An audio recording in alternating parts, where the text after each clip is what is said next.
প্রিয় দর্শকরা, আমি ময়না। আজ আমি তোমাদের সামনে খুলে বলবো আমার জীবনের এক গোপন রহস্য। ৩ বছর আগে আমার স্বামী রঞ্জিত আমাকে ছেড়ে চলে গেল অন্য মহিলার সাথে। আমি আর আমার ২৪ বছরের ছেলে অদিত একা হয়ে গেলাম। একদিন রাতে আমরা দুজন ঘরে বসে কথা বলছিলাম, হঠাৎ অদিত আমার হাত ধরে বলল, মা, আমি তোমাকে একা রাখতে চাই না, আমি চাই তুমি আমার সঙ্গে থাকো সারা জীবন, আমি চাই তুমি আমার স্ত্রী হও। আমি অবাক হয়ে গেলাম। ওর চোখে আমি এমন আকুলতা দেখলাম যা আগে কখনো দেখিনি। ও আমার কাছে এগিয়ে এলো, আমাকে জড়িয়ে ধরল আর আমি বুঝতে পারলাম ও আমাকে হারাতে ভয় পাচ্ছে। সেদিন রাতেই অদিত আমাকে একটা প্রস্তাব দিল যা শুনে আমি হতবাক হয়ে গেলাম। ও বলল, মা, আমি চাকরি পেয়েছি দার্জিলিংয়ে একটা বড় হোটেলে। তুমি আমার সঙ্গে চলো। আমরা নতুন করে জীবন শুরু করব। আমি প্রথমে দ্বিধায় পড়ে গেলাম। আমাদের পুরনো বাড়ি, আমার চাকরি, আমার বন্ধুরা, সবকিছু ছেড়ে চলে যাওয়া। কিন্তু তখন অদিত আমাকে যা বলল তা আমার জীবন বদলে দিল। মা, আমার বাবা যেদিন আমাদের ছেড়ে গেছে সেদিন থেকে আমি প্রতিজ্ঞা করেছি তোমাকে কখনো একা রাখব না। তুমি আমার জীবনের সবচেয়ে মূল্যবান সম্পদ। আমি চাই তুমি আমার জীবনের প্রতিটি সাফল্য দেখো, আমার পাশে থাকো। আমার চোখে জল এসে গেল। অদিতের মুখে এত আবেগ, এত ভালোবাসা। আমিও তো একা। রঞ্জিতের সঙ্গে বিয়ের পর আমি কলেজের পড়া ছেড়ে দিয়েছিলাম। এখন অদিত ছাড়া আমার আর কে আছে? তাই আমি রাজি হয়ে গেলাম। ১ মাসের মধ্যে আমরা দার্জিলিং চলে গেলাম। অদিত সেখানে মাউন্টেন ভিউ নামে একটা বিখ্যাত হোটেলে রিসেপশনিস্ট হিসেবে যোগ দিল। আমরা একটা ছোট্ট বাড়ি ভাড়া নিলাম পাহাড়ের ঢালে। সকালে উঠে বারান্দায় দাঁড়ালে কাঞ্চনজঙ্ঘা দেখা যায়। এত সুন্দর জায়গা। প্রথম কয়েকদিন বেশ ভালোই কাটল। আমি বাড়িতে থাকতাম, অদিত হোটেলে কাজ করত। ও মাঝে মাঝে হোটেলের কিছু অতিথির গল্প করত। একদিন ও বলল এক অদ্ভুত অতিথির কথা, যার নাম মিস্টার সেন। ভদ্রলোক নাকি একা একা এসেছেন, কারো সঙ্গে কথা বলেন না, সারাদিন কোথায় ঘুরে বেড়ান, রাতে ফিরে আসেন। এরপর দিন ১০ পরের ঘটনা। সেদিন শনিবার, অদিতের ছুটির দিন। আমরা দুজনে বাজারে গিয়েছিলাম। হঠাৎ দেখি একজন লম্বা, রোগা চেহারার মানুষ আমাদের দিকে তাকিয়ে আছেন। অদিত ফিসফিস করে বলল, ওই যে, এই লোকটাই মিস্টার সেনগু। আমরা তাকে এড়িয়ে চলে গেলাম। কিন্তু বাজারে বারবার মনে হচ্ছিল উনি আমাদের অনুসরণ করছেন। অদিত বলল, আমি বাজে কল্পনা করছি। আমিও ভাবলাম হয়তো তাই। সেদিন রাতে অদিত হঠাৎ করে জ্বরে পড়ল। ওর শরীরের তাপমাত্রা ১০৩ ডিগ্রি। আমি ঘাবড়ে গেলাম। এই পাহাড়ি জায়গা, রাত ১০টায় ডাক্তার কোথায় পাব? অদিত বলল হোটেলে ফোন করতে। হোটেলের ম্যানেজার নাকি ডাক্তারের নম্বর দিতে পারবেন। আমি হোটেলে ফোন করলাম। কিন্তু ম্যানেজার সেখানে ছিলেন না। রিসিভার ধরলেন মিস্টার সেন। হ্যালো, আমি অবাক হয়ে বললাম। আপনি অদিতের মা, তাই না? উনি জিজ্ঞেস করলেন। আমি আরও অবাক। হ্যাঁ, আপনি জানলেন কিভাবে? আমি অনেক কিছুই জানি, ময়না দেবী। আপনার ছেলের জ্বর হয়েছে, আমি জানি। আমি এখনই আসছি। ফোন রেখে আমি ভয়ে কাঁপতে লাগলাম। এই অপরিচিত লোক আমার নাম জানে কিভাবে? ও কিভাবে জানল অদিতের অসুখের কথা? আর ও আসছে কেন? মিনিট ২০ পরে দরজায় নক হল। আমি ভয়ে ভয়ে দরজা খুললাম। সামনে মিস্টার সেন, হাতে একটা ব্যাগ। আমি ডাক্তার, উনি বললেন। আপনি ডাক্তার? আমি বিস্ময়ে হতবাক। হ্যাঁ, আমি ডাক্তার অরিন্দম সেন। অদিত কোথায়? আমি তাকে ভেতরে নিয়ে গেলাম। উনি অদিতকে পরীক্ষা করলেন। ভয়ের কিছু নেই, উনি বললেন, সাধারণ ফ্লু। এই ওষুধগুলো খাওয়ান, কাল সকালে ভালো হয়ে যাবে। উনি কয়েকটা ট্যাবলেট দিলেন। তারপর আমার দিকে তাকিয়ে বললেন, আপনাকে একটা কথা বলা দরকার, ময়না দেবী। কি? আমি জিজ্ঞেস করলাম।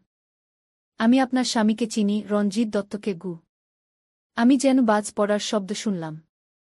আপনি? কিভাবে? আমরা একসঙ্গে কলেজে পড়তাম। আমি জানি সে আপনাকে ছেড়ে চলে গেছে।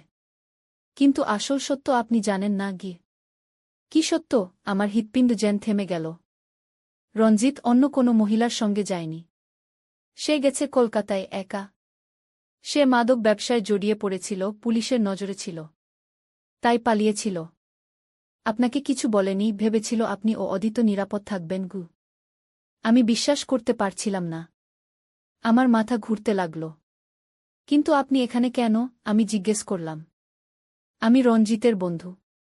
সে আমাকে অনুরোধ করেছিল আপনাদের খোঁজ নিতে। আমি ডাক্তার, আমি সারা ভারত ঘুরি। দার্জিলিংয়ে এসে যখন জানলাম আপনারা এখানে, তখন এই হোটেলে উঠলাম গো। রঞ্জিত এখন কোথায়? সেও। ডাক্তার সেন থামলেন। সে জেলে আছে। 6 মাস আগে ধরা পড়েছে গু। আমার চোখে জল এসে গেল। কল্পনাও করতে পারিনি আমার জীবন এভাবে বদলে যাবে। পরের দিন সকালে অদিতের জ্বর চলে গেল। আমি তাকে সব কথা বললাম। সে প্রথমে বিশ্বাস করতে চাইল না, তারপর হোটেলে গিয়ে ডাক্তার সেনের সঙ্গে কথা বলল। ডাক্তার সেন তাকে রঞ্জিতের একটা পুরনো ছবি দেখালেন, যেখানে তারা দুজন একসঙ্গে আছেন কলেজের সামনে। অদিত ফিরে এসে বলল, মা, আমি বাবাকে দেখতে যাব। তুমি যাবে? আমি বললাম, হ্যাঁ, যাব। আমরা কলকাতা যাওয়ার প্রস্তুতি নিতে লাগলাম। ডাক্তার সেন আমাদের সাহায্য করলেন। উনি রঞ্জিতের জেলের ঠিকানা দিলেন, একজন ভালো উকিলের সঙ্গে পরিচয় করিয়ে দিলেন যিনি রঞ্জিতের মামলা দেখতে পারবেন। কিন্তু কলকাতা যাওয়ার আগের রাতে অদিত ফোন পেল। হোটেলের ম্যানেজার জানালেন যে ডাক্তার সেনের হার্ট অ্যাটাক হয়েছে। তাকে হাসপাতালে নিয়ে যাওয়া হয়েছে। আমরা তাড়াতাড়ি হাসপাতালে গেলাম। ডাক্তার সেন আইসিইউতে ছিলেন। ডাক্তাররা বললেন তার অবস্থা খুবই খারাপ। সেই রাতে ডাক্তার সেন মারা গেলেন। আমরা হতবাক হয়ে গেলাম। এই অপরিচিত মানুষটি, যিনি হঠাৎ করে আমাদের জীবনে এসেছিলেন, আমাদের এত সাহায্য করেছিলেন, তিনি চলে গেলেন। পরদিন সকালে হোটেলের ম্যানেজার আমাদের বাড়িতে এলেন। তিনি একটা খাম নিয়ে এলেন। বললেন, এটা ডাক্তার সেনের জিনিসপত্রের মধ্যে পাওয়া গেছে, আমাদের নামে লেখা। আমরা খাম খুললাম। ভেতরে একটা চিঠি আর কিছু কাগজপত্র। চিঠিটা ডাক্তার সেনের লেখা। প্রিয় ময়না ও অদিত, যদি তোমরা এই চিঠি পড়ো তাহলে আমি বেঁচে নেই। আমি তোমাদের একটা সত্য বলিনি। আমি রঞ্জিতের বন্ধু নই। আমি রঞ্জিতের ভাই, তার ছোট ভাই। আমরা দুজন দেখতে একদম আলাদা, তাই তোমরা বুঝতে পারোনি। রঞ্জিত সত্যিই মাদক ব্যবসায় জড়িয়ে পড়েছিল, কিন্তু সে নিজে কখনো মাদক ব্যবহার করত না। সে ধরা পড়ার পর থেকে আমি তোমাদের খুঁজছিলাম। অবশেষে পেয়েছি। রঞ্জিত জেলে নেই। সে 2 মাস আগে মারা গেছে। জেলে তার উপর আক্রমণ হয়েছিল। আমি তোমাদের এই কথা বলতে পারিনি, ভেবেছিলাম সামনাসামনি বলবো। এই খামের সঙ্গে আমার সমস্ত সম্পত্তির কাগজপত্র দিয়ে যাচ্ছি। আমার কলকাতায় একটা বাড়ি আছে, কিছু বিনিয়োগ আছে। সবকিছু তোমাদের নামে করে গেলাম। রঞ্জিত তোমাদের সুখী দেখতে চেয়েছিল, আমিও তাই চাই। ভালোবাসা রইল। অরিন্দম ঘ।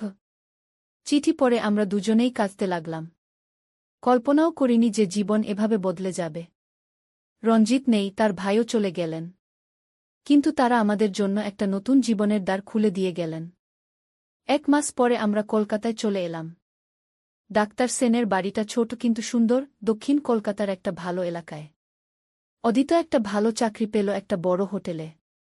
আমিও পড়াশোনা আবার শুরু করলাম, আমার অসমাপ্ত ডিগ্রি শেষ করার জন্য। আমরা এখন নতুন জীবন শুরু করেছি।